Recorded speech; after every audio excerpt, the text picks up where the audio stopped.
tend to chant a certain mantra before starting. So when you feel stressed, take a deep breath and say, "Soothe."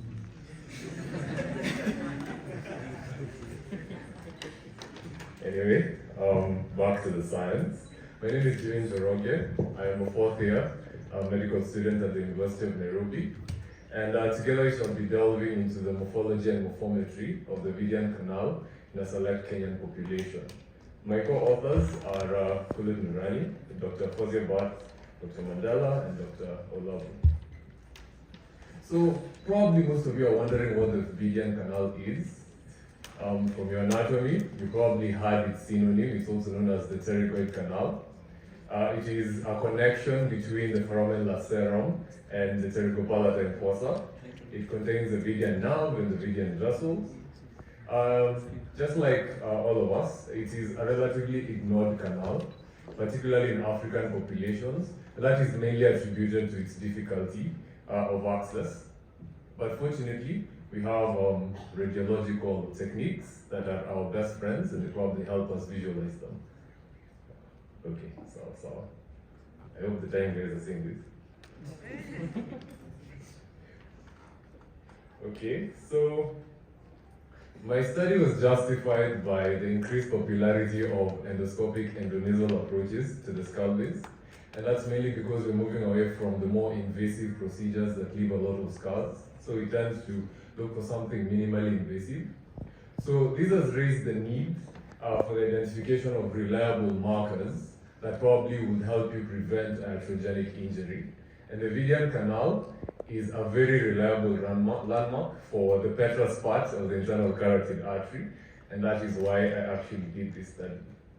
The study's significance will be, it will shed light on a previously unexplored area of the Kenyan population, and furthermore, it will also influence some guidelines, because after all, we are moving towards the future, and the future is endoscopy. So my broad objective is reflective of my title. It is to study the morphology and morphometry of the Vidian Canal in a select Kenyan population. And my specific objectives were to check the length, the Vidian Canal to medial pterygoid plate distance, and the relational configurations of the Vidian Canal to the sphenoid sinus. For my materials and methods, it was a descriptive cross-sectional study done at the radiology department, KNH. I had a sample size of 96, and I used a high-resolution CT with windows on the temporal bone, head and neck CT. And it was from the database, so I used it from 1st March to 31st May 2021. And inclusion criteria were adult male and female participants with no history of surgery or pathology to the scalp. Ethical approval was got from KNH. So for data collection, Vidian Canal length was measured on axial sections. The area shown by the black arrow is the Vidian Canal itself. The area labeled A is the pterygopalatine fossa, while the area labeled B is the foramen lacerum. For Vidian Canal medial pterygoid plate distance, it was done on coronal sections, and the area labeled C is the medial pterygoid plate. So it was measured on the most rostral image, where both the Vidian Canal and the medial pterygoid plate could be visualized. For relational configurations, we used a classification based on a study by Lee et al. It classified the Vidian Canal configurations into type A, which is wholly within the sphenoid sinus cavity, type B, which is found within the floor of the sphenoid sinus cavity, and type C, which is found within the sphenoid body. So those are the three types, A being the most risky to operate on, while C was the safest. For data analysis, we used SPSS version 28.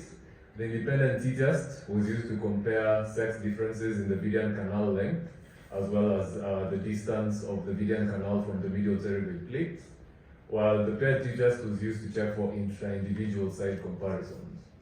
The chi-square test was used to check for any correlations between the relational configurations of the Vidian Canal to the sphenoid sinus, and also probably check for its association with sex or site. A p-value of 0.05 was considered statistically significant. On to my results. I had a sample size of 96 with two groups, 48 male and 48 female. The mean length was 16.5 plus or minus 2.30 millimeters. And as you can see from the table, there are no statistically significant differences between side or sex. For the Vidian Canal medial pterygoid plate distance, the mean was 9.6 plus or minus 2.70 millimeters. And once again, there was no statistically significant difference between the sides nor the sexes, as you can see in the tables demonstrated here. For relational configurations of the sphenoid sinus, a pie chart has been used to demonstrate that. I already mentioned that we had type 1, type 2, and type 3. Type 1 was the least prevalent, it's in light blue, while type 2, which is the largest portion in red, was the most prevalent, and type 3 was somewhere in the middle.